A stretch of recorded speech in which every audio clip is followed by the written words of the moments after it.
দেখেন ওমানের বিষাক্ত সাপ।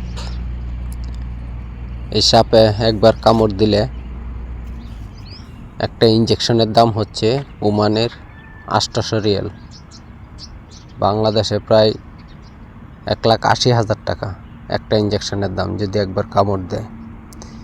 এই সাপগুলা চিপা চাপায় বেশি থাকে। তো কালকে রাত্রে আমাদের রুমে জুতার মাঝে বসে আছিল। তো জুতার মাঝে বসে থেকে উনি বাপ ধরতেছিল। তারপর আমার মামা আছে একজন, উনি সাপটাকে বাইরিয়ে মারে। সাপটা কিন্তু যেমন দেখা যাচ্ছে তেমন না, অনেক শক্তিশালী। ছোট হলেও এটার বিষ অনেক মারাত্মক। একবার কামড় দিলেই মনে করেন বাংলাদেশে ১,৮০,০০০ টাকা একটা ইঞ্জেকশন দেওয়ার লাগে ৭টা। এখন বুঝেন কত বিষাক্ত সাপ এটা। সবাই সাবধানে থাকবেন।